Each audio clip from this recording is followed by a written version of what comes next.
This week on Council Bluffs News, the art is done and the votes are in. We find out what Council Bluffs residents think of the Gateway Art Project.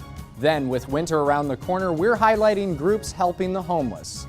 Plus, prog-rocker Pitrelli in studio to tell us about Trans-Siberian Orchestra's visit to Council Bluffs.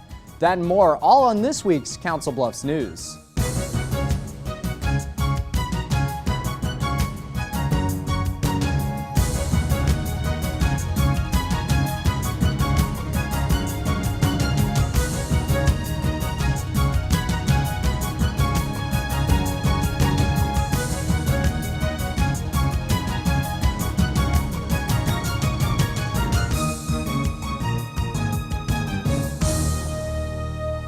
Hello and welcome to this week's Council Bluffs News. I'm James Lathrop. Well, it's done. The Broadway Viaduct Art Project Gateway is completed. The city put the finishing touches on the piece designed by Portland, Oregon artist Ed Carpenter. Ed says he's happy with the results, and this week we find out what you think. Gateway is completed. All of the nuts and bolts are in place, the LED lights are installed, and those beautiful pieces of glass are hung and reflecting different colors from any side. Work on the piece took a little more than a month, with the finishing touches added in mid-October. Designer of the 50-ton sculpture Ed Carpenter says the name Gateway describes its role as a centerpiece for Council Bluffs, regardless of whether one is traveling east or west. Nonetheless, local residents are still scratching their heads. It's interesting and confusing at the same time because it makes you wonder what it's supposed to be, and it took a while to get it all together. A lot of these public funding sculptures could take them and leave them, but that one's nice to look at. It has a weird effect going across the bridge. The piece, completely funded by the Iowa West Foundation, has an estimated price tag of $1 million. Well, compared to the cost of a lot of sculpture, I don't think it's too much. Liz Lyons, an elementary school art teacher for Tri-Center in Glenwood, says the sculpture adds color to the area. I like it. I think it matches the structure of the bridge, and it kind of blends in with adds a little color to the area too, and it blends in with the whole environment pretty well. Liz in Bayless Park, touring the area with her class, observing art around the metro. I think it's really important for kids to see how public art, it has different functions. Like, for instance, we have our Veterans Memorial, and sometimes it's just for beauty. Sometimes it enhances just an area like the park here. Let us know what you think of the viaduct art on our Facebook page at facebook.com/CBTV17. It's the season of giving, and in light of this, we're highlighting those who give the most. This week, we take a look at the Care and Share House of Council Bluffs. It may not look like much, but a lot of good is taking place here.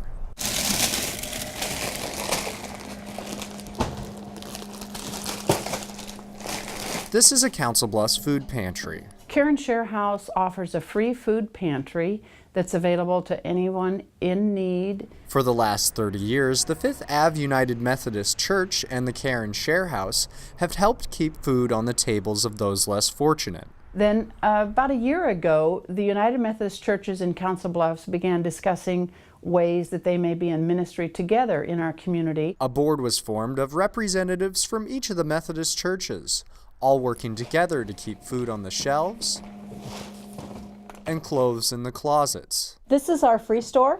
There's clothing that our clients can come in and help themselves to. Lee Engdahl is a volunteer with the Care and Share House. She's been with the pantry for about 2 years. There's so many people in Council Bluffs in need. It's just amazing. I had no idea. Lee has volunteered in a number of different capacities. She says she enjoys the gratification of helping those in need. To come here and to volunteer, just to help people out and to help make their day a little brighter is amazing. This is where all the food is. We have everything in place so that when a pantry gets called back to us, then we can start packing it. We use the boxes to put food in. They can come and get a 3 to 5 day supply of food once every 30 days. It's enough for those who just need to get through to the end of the month. And each pantry given is documented. The Pantry Association has a website with a shared database, and as people come in and sign up for a pantry, we enter their names into that website. Giving the food away is an easy task. Getting the food is another story. Sometimes the shelves can go bare for more than a week. We're in need of things like peanut butter, which is an excellent source of protein and has a long shelf life. Non-perishable soups and canned pastas are in need as well.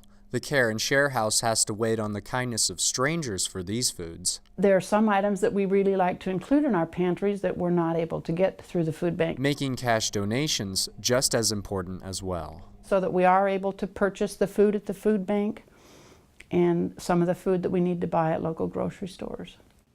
Donating is easy. Just send your donation to the Care and Share House, 1800 5th Ave in Council Bluffs. The food pantry service is ran completely by volunteers. If you're interested in volunteering, call 712-323-4889. American Legion riders make their way down Pearl Street in the Council Bluffs Veterans Parade in downtown. Blue skies and pleasant weather creating the perfect atmosphere for a parade on Saturday, November 10th. This year's Grand Marshal Nick Jedlecka. The 31-year-old CB native was injured in an IED explosion that killed fellow Council Bluffs resident Sergeant Brett Maher back in April of 2011. Nick says he sees Veterans Day as just another day, but he's incredibly grateful for the community support. I think every day is Veterans Day. You know, it's just another day, you know, and we have a parade, and, you know, it's really nice for the community to get together, you know, to honor all veterans, you know, and everybody takes time out of their busy day to, you know, to honor us. It's a really good feeling to know the community is so involved with us. Just a reminder, monetary donations are still needed for the Bronze Eagle Project of Pottawatomie County, Iowa. The Eagles are a symbol of freedom and sacrifice of our servicemen and women. If you'd like to donate, go to eaglesofhonorproject.com. Coming up after the break, our Council Bluffs events calendar, plus Al Pitrelli joins us in the studio to talk about Trans-Siberian Orchestra visiting Council Bluffs.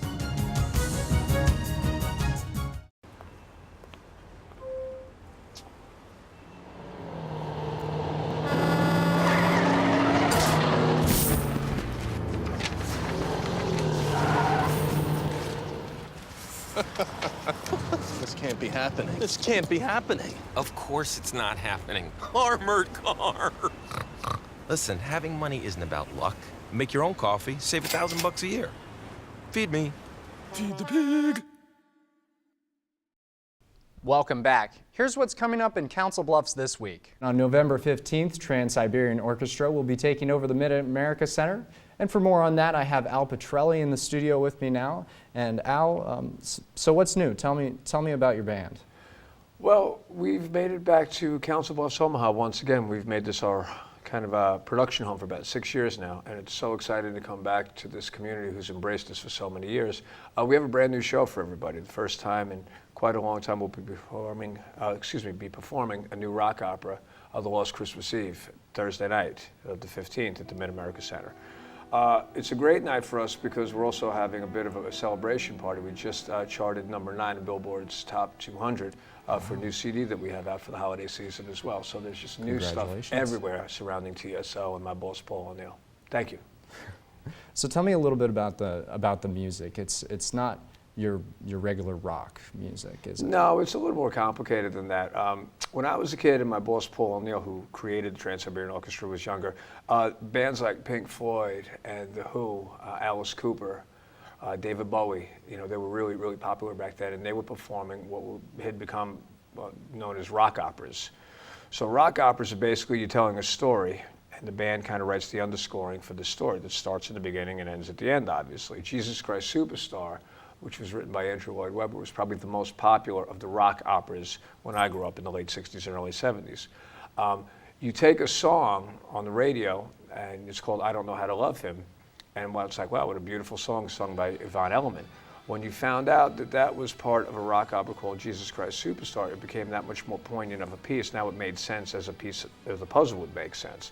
Same with Pinball Wizard by The Who, or Anything Off the Wall by Pink Floyd, you know. This is what Paul O'Neill's created, something under the heading he's calling rock theater.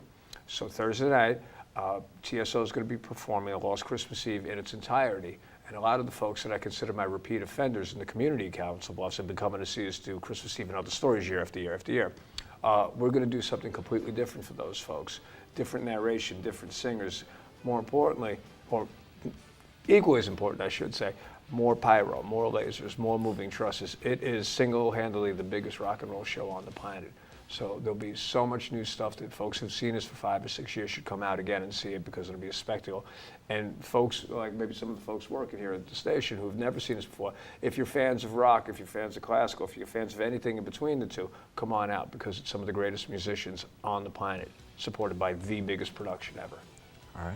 Well, sounds very great. I can't wait to. I might actually go myself. My parents would love to go. I'll probably end up buying them Well, tickets that's something that, for myself. I'm glad you said that, because from my vantage point on stage, I get to look down, and there's 90-year-olds with their 5-year-old grandchildren on their laps, and I swear to God, and everything in between. So we're kind of one of those bands that does not have a specific demographic or an age group. Everybody loves good music, and we support the arts, we support great music, and we certainly support the community of Council Bluffs and Omaha.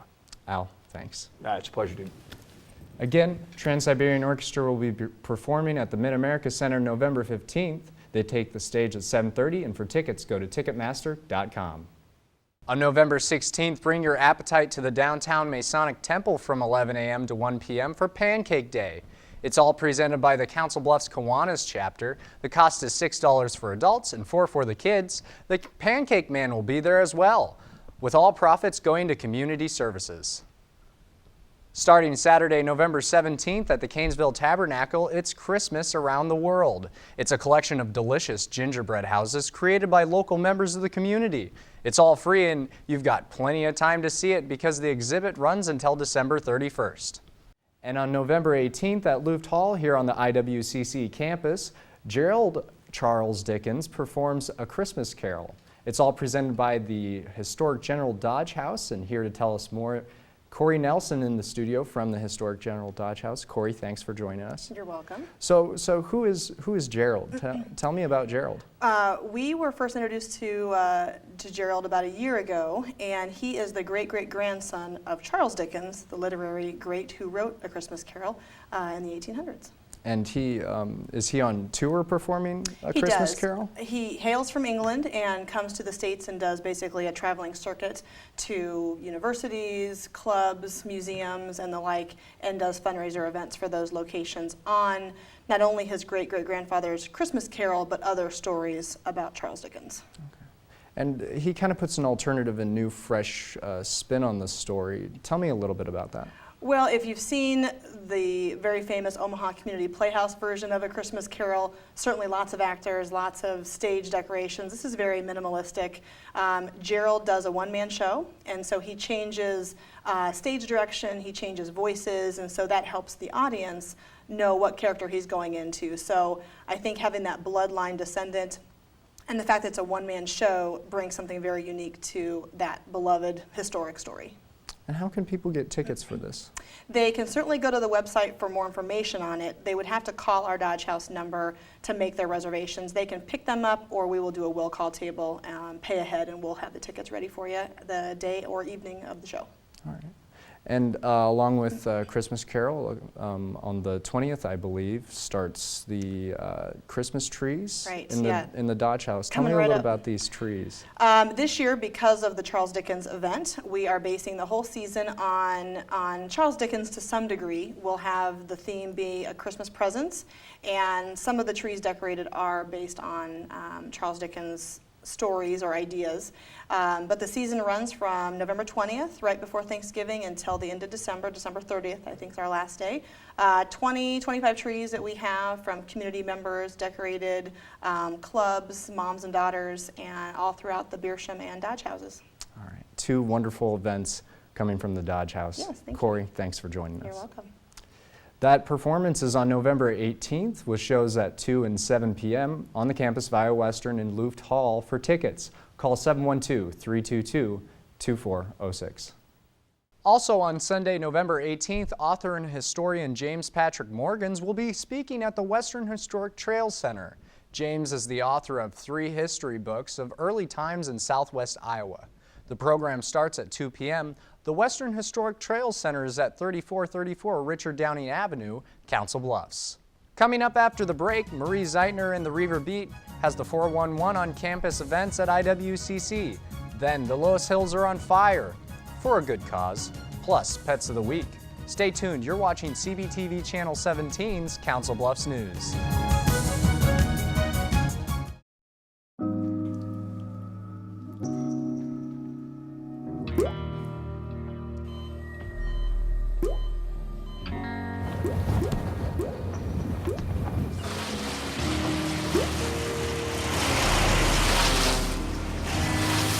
There are a million places you'd never consider texting. So why would you do it while driving? Leave risky driving to the professionals. Stop the texts, and together we can stop the wrecks. Welcome back. I'm Marie Zeidner with the Reaver Beat. We begin this week by honoring our veterans. Most people remember our servicemen and women around the holidays, but it's important to remember the sacrifices they make every day. The Vets Club on campus hosts a ceremony for our veterans on Monday, November 12th in honor of Veterans Day. A crisp, cool morning. People gather for the Veterans Day ceremony in front of the flagpole. It begins with the raising of the American flag as they recite the Pledge of Allegiance. Founder of Vets Club on campus, Matt Clark, takes the podium. He describes the life of a person in the military.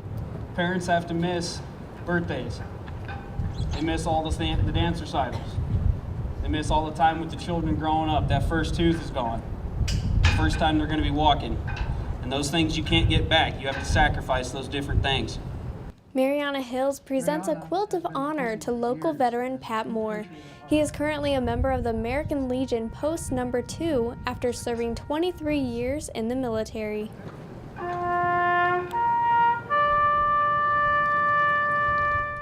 Taps play to end the Veterans Day ceremony.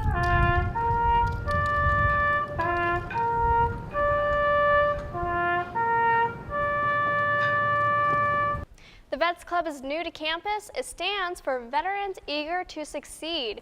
Veterans taking classes can join the club at any time. With the holidays coming up, food shelters need donations now more than ever. Iowa Western gets involved by hosting a campus-wide food drive. IWTV student Jade Allen has the story.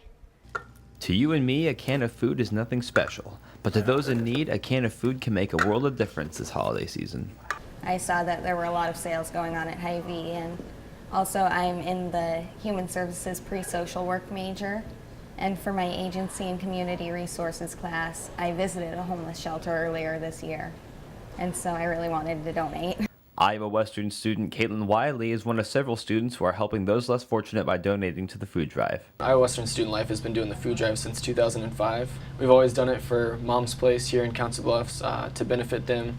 They have a great facility for families and people that are in need of food on a daily basis. This campus-wide food drive helps students see that making a difference can be easy and inexpensive. Students donate goods such as canned fruits and vegetables, noodles, rice, and coffee. So far, we set a goal for 2,000 food items, but so far we've actually exceeded that. In times like these, every little bit counts, and that's what Adam Long says this food drive is all about.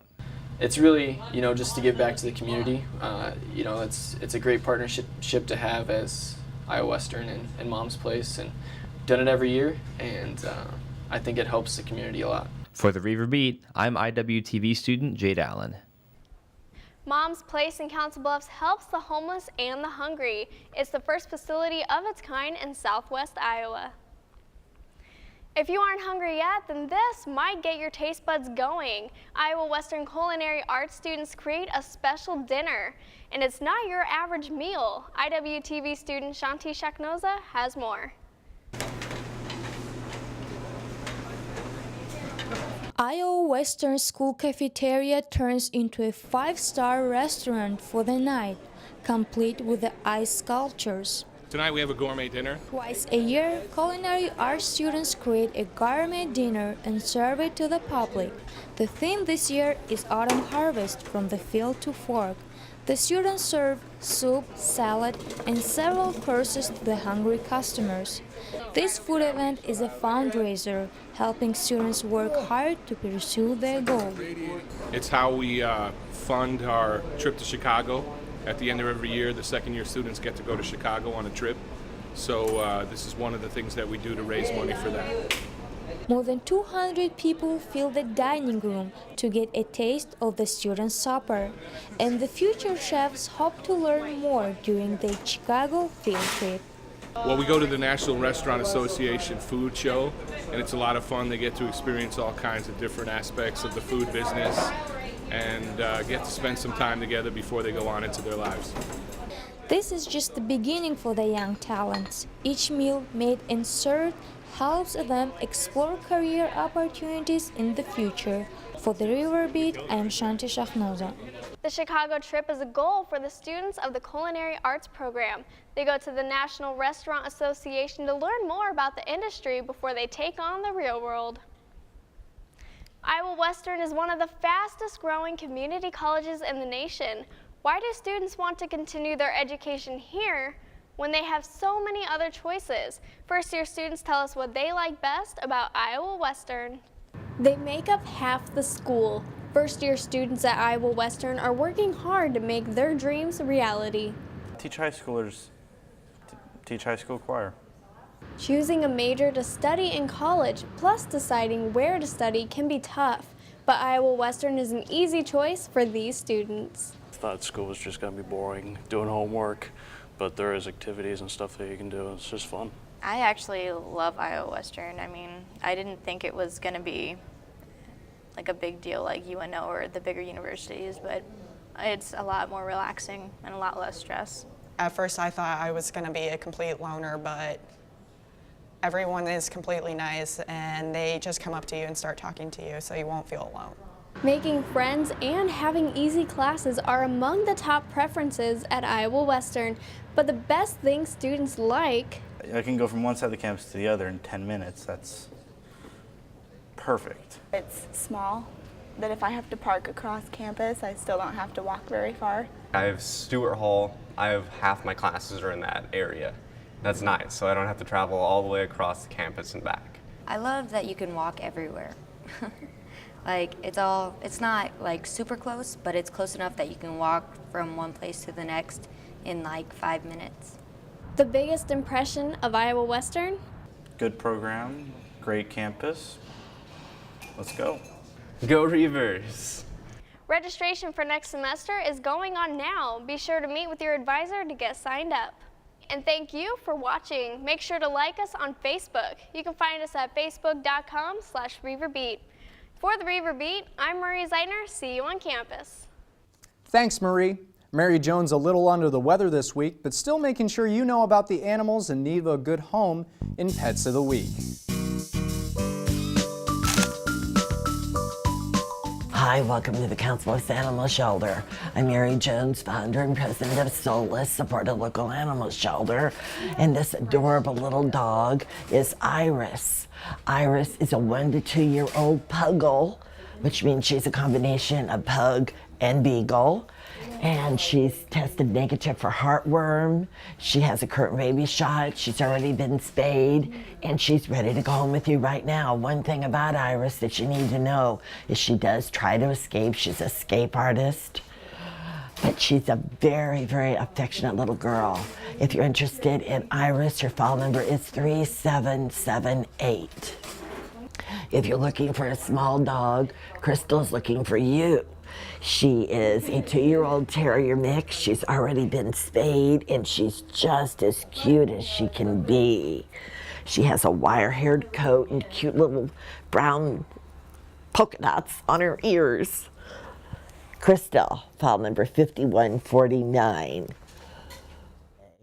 I'd like you to meet Rufus the Red.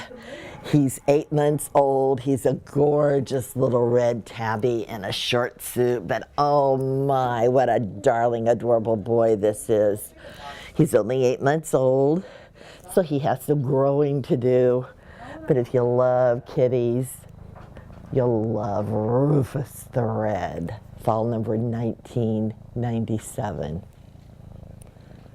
And oh my gosh, listen to him purr. You're a purring machine, aren't you, Rufus? This is Striped Cat Day at the Council Bluffs Animal Shelter. I'd like you to meet Simba. Simba is 2 years old, and as you can tell by looking at him, he loves to have his chin rubbed. Cats love attention. They like to have their head scratched, their ears scratched. And my goodness, this is such a really cuddling cat. He's 2 years old and he's ready to go home with you. If you're interested in Simba, his file number is 1392. Not only do we have cats and dogs available for adoption at the animal shelter, occasionally we also have small ones. This is Dory. Dory is a little guinea pig, and actually Dory came in with 2 of her friends. So if you're interested in these adorable little guinea pigs, they're only $3 a piece, and they're just as cute as they can be.